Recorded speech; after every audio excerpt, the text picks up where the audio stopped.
Well, hello everyone. Thank you so much for joining me today. I'm Linda V. Taylor, and we're going to be working on this quilt.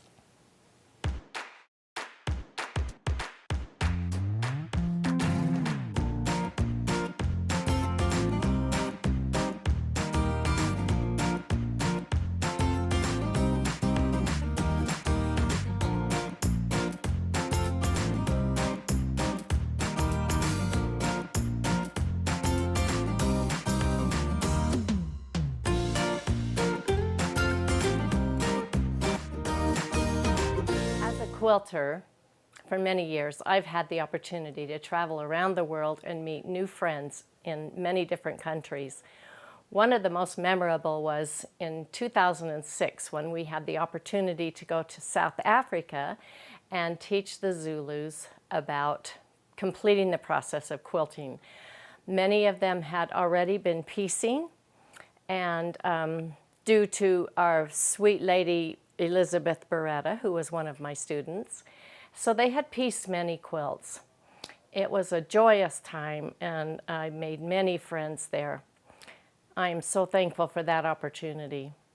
This is one of the tops that I purchased from one of the Zulus, and I loved it because there's such a nice big open areas for the quilting. So it's been a few years and I finally have completed the top. So I want to show you exactly how I did that. Here is a picture of the quilt before it was quilted. You can see all the large white areas. They are 30 inches on point and 24-inch square, so they're really large. But I decided it's only 100 by 100, I shouldn't say only, but I wanted it to be king size and come down and be ample. So I decided to add minky all the way around, so it's a 12-inch border that I'm going to add. In order to do that, you have to, of course, put, when you load the quilt, you have to allow that extra with the lining and the batting so that you can add that border right on the long arm machine.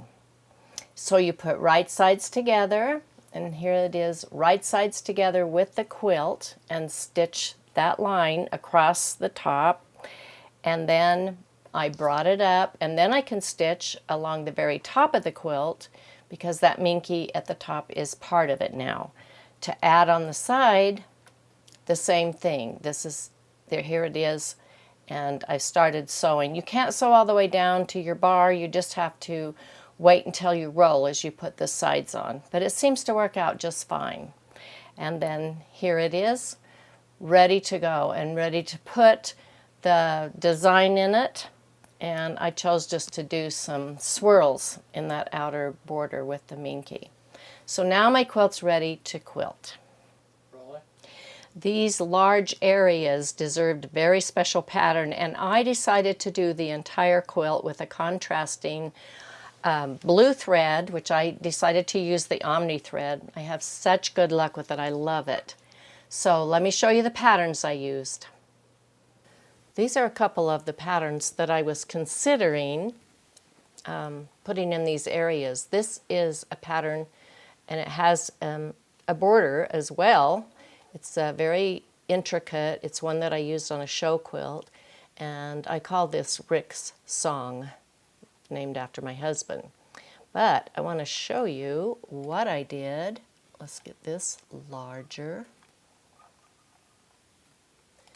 Move it down here so you can see. You can see the actual outline that I put on, that's from the quilt. And it would do, I could do on my machine, I could do this entire design, but I couldn't do the bottom part. The machine just wouldn't reach for that. So I did everything that I could along the pathway, and this is just a portion of this that's larger, and added a little pattern. Here's another one. And so that's how I did, as I would go across, I would do all of this, and then I would come back and I would put the next part on. And I would, of course, have to do that one and fix that and get it exactly in the right place. So that's what I did for the big open spaces, the big white spaces. I love the intricacy of the middle. It's just amazing to watch that stitch out. And then it just blooms out into these feathers all around it. So beautiful. This is what I did in the piece block. It is fantastic because this area, this little pattern right here, I'll get it even bigger, fit perfectly in that square, the white square on the quilt. Here is this block that fit in so perfectly right there, and then look at this pattern. It just fits so perfectly here. Each of these has its own pattern, and then the feathers in the corner is just so awesome. Then I added all of these extra little things around, and of course on the side here. But again, it would only sew that much, and so then I had to come back, finish putting all of these on, so you can see how that comes together, like that, and then of course in filling in the other areas. Each one had to be done individually to fit the quilt. So, but wow, it was a lot of quilting. It took time, but guess what? I have time, and when I have a design that I want to use, I'm just happy to sit and watch the machine stitch it out. Now for the border area, in the kind of checkered, it was kind of uneven, and I understand that. This Zulu lady just did her very best, but I thought this would just go over it instead of doing it by hand. I love this, and you can see how it does. It looks cross-hatched, and yet it has kind of the circles on both sides. It's one of my favorite simple designs. So that's what I used all around in the checkered area. And then I just wanted something fun out in the border, so I used my swirl pattern for the border in the Minky. So this is all in the Minky. Now because again, the Minky, I had 120 inches twice this way, so I was like, I have a lot of Minky left over. So you can see the Minky is down there. So the other side of that Minky will be, not the wrong side, the Minky's wrong side up. So that's the lining. So on the other side it will be beautiful Minky like this. And I just put muslin on the top. You could use any fun fabric or fabric that you didn't like. And so here's my hems for my shams, and you can see both shams are on here. And then my pillows over here, my throw pillows. So I decided I could do 2 throw pillows because I have Minky, a continuation of Minky, and I just did an overall pattern and stitch them, leave an opening to turn, and I'm good. So I just kept quilting. This is the end of the back of my shams, and then I just quilted another piece. I don't have a clue what I'm going to do with it, but otherwise it would be wasted.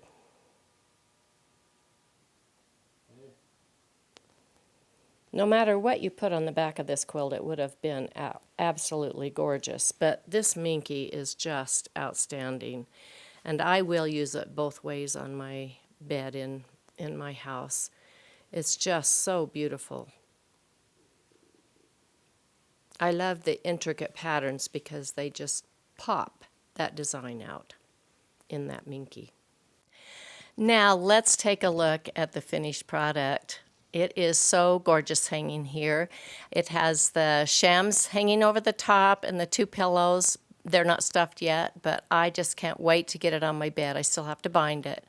It is breathtaking.